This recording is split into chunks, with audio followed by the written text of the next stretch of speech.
G'day, flock. I used to say pluckers, but somebody pointed out that it sounded like I was saying something else that started with an F, and so I won't be saying that anymore. I'm going to call you our online flock. So I've been asked a few times about our story and how I've got Smidgy to this point, from the horrible place she was when she started plucking.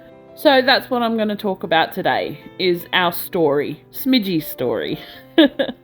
So I rescued Smidgy from a pet store, and I say rescued from a pet store because the pet store that I got her from was just awful, and some of them are. Some are okay, some are good, but some are just absolutely terrible, and this was one of them. You could tell the birds were all just shoved in, chucked seed. You could see that they didn't really care about the birds as much as just getting money for them, if you know what I mean. I did not want to leave her there, so I bought her. And she pretty much started to destruct her wings straight away. Like, it was really, really quick after I brought her home from that shop. She was destructing the back of her wings at the joints. Smidgy was my first bird, not that it was the first time I've ever been around birds. My dad was a bird breeder, and he had aviaries out the back, as was my grandpa, a bird breeder, so I grew up with birds. But sadly, my father died young, 56, that's young. But he wasn't around for Smidgy, so I couldn't, talk to him and get his advice and stuff like that. So when it came to clipping her nails, that was something that was very new to me at the time, and I didn't know how to do. So I took her to a different bird shop, but it was a better one, I thought, and to get her nails clipped. My sister had a budgie, and her budgie, she wanted to get the wings clipped of her budgie. I don't believe in wing clipping, but that's on her. That's her decision. So we just went and put them both in for their own separate little things at the same time. And when they gave me back Smidgy, she had her wings clipped. Yes. They literally mixed up the birds. Yes. They clipped the budgie's nails and clipped Smidgy's wings. They got them mixed up. I wasn't happy at all because I did not want Smidgy's wings clipped, and Smidgy was flying around, so I was actually training her. I wanted her to free flight. That's what my plans were for Smidgy at the time, and that, of course, clipping her wings really did put a monkey wrench in that idea, you know what I mean? But what could I do? Get them to glue it back on? I mean, it was done. The damage was done.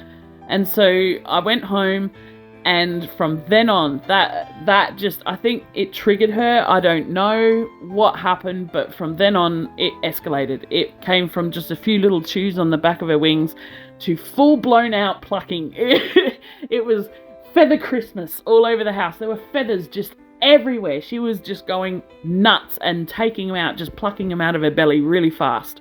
The vet said that she could have been triggered by the pet shop. She could have been triggered by the wing clipping. He couldn't even put his finger on it. He said there's many reasons why birds do this, so I couldn't even tell you what, So he sent her home in a plastic cone-like collar. And yep, she hated it. Absolutely. This was really hard to keep on her. I just wanted to take it off immediately, of course, but I had to keep it on her for 2 weeks straight. But eventually she got around it. As you can see, it is quite small compared to the collars she wears now in the wideness of it, because she got around it really easily. It wasn't long before she was able to continue to pluck with it on. We tried a whole host of collars, which I've covered before in videos, so if you want to see about the collars specifically, go check out that video. But none of them worked. And bit by bit, she just gradually lost her feathers and became fluffy. Every time I put one on, it would only be a matter of time before her intelligence kicked in and she would figure out the way to get it off and poo on it. And then continue to pluck. None of the collars have ever actually been able to get her back to fully feathered, ever. She's been fluffy since this day. And that was almost 3 years ago. Yeah. Long time being fluffy. Oh yeah, every molt she'd grow a couple pinkies in the chest like this, and then boom, they'd be plucked out within no time. No time she'd be back to being fluffy again and all the progress was gone. I think it was around this point that I just absolutely lost all hope, you know. I decided, like a lot of people, I was like, I'm just gonna let her be free and let her do her thing, you know. Like, I can't obviously stop her, the collars aren't working, I'm done, you know. Like, I was losing my mind, I was frustrated, I was sad, I was all of it, you know. I just felt like giving up. And doing that just got her to this point, which was her worst, her rock bottom. And my rock bottom, to be honest with you. As you can see right in the middle of her chest there, it looks like a little dirty spot. It is actually a wound starting to open, a plucking self-harm hole.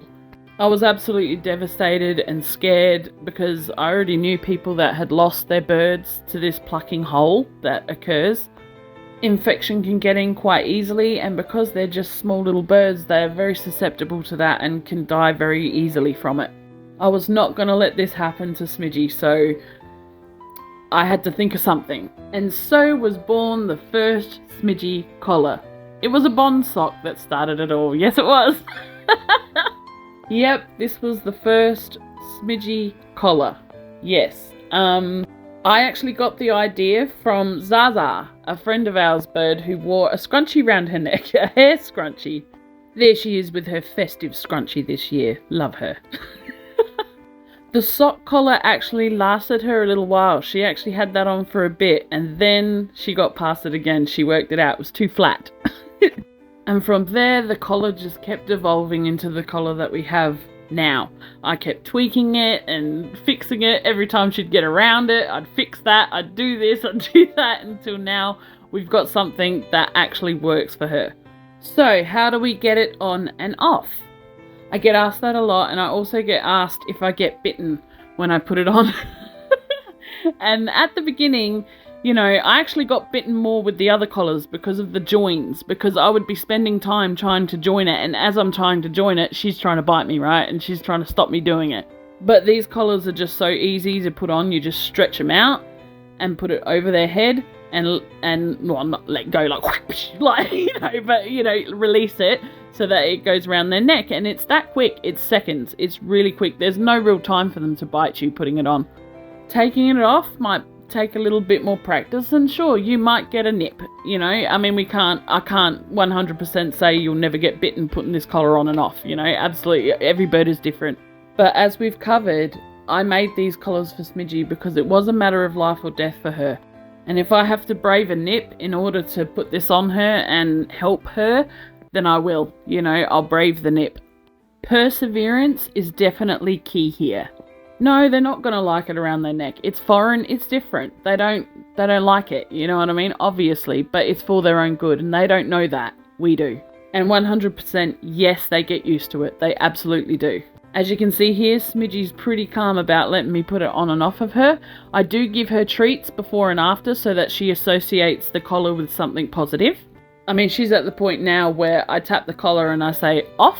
And she knows what that means. She knows it means the collar's coming off, and she'll just dip her head down and just wait for me to take it off now. So, but if you're at the point where I was at the point where I was ready to just let go and be like, just have at it and pluck all the feathers off your body. I don't know what else to do. Like, you're frustrated. You're at the end of your rope. You've tried every collar. You've tried every spray. You've tried everything that everybody suggested. This is me. Was me.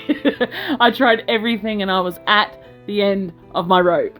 So if that's you, don't give up. This is definitely worth a try. It is working. You've now seen where Smidgy's come from, and now look at her. Look at how beautiful her feathers are. And that is all thanks to this collar. All of it. Personally, for me, when I was using these other collars that just, she wasn't comfortable and she was sad and miserable in them, and they looked like they weighed her down, and they were plastic, and they were just, you know, all of that. I wouldn't be persistent with the collar. That was the problem. I kept taking it off because I felt mean, and I loved her, and I didn't want her to be miserable, and I didn't want her to look like that with the collar on. And then the collars, she would eat the plastic and it would cut into her, and all of these things, and I was so sad. So I would just take it off and all of the progress would be gone, right? You know? So that's why my collars are comfortable and soft and look sweet and they look good, and it's something you want to put on your bird, and that's the key. You know, you have to feel not bad about putting them on. And I don't feel bad about putting any of these collars on ever. I don't. And because of that, it has helped me stay consistent with keeping it on her. And look at the result that we have. I made these collars for the Houdini birds that can get those collars off. I made these collars for the birds that pluck around the collars anyway, even though you've got a collar on, it doesn't matter. I made this collar for the birds that just pluck out their progress. And if this is your situation, give the Smidgy collar a try, you won't regret it.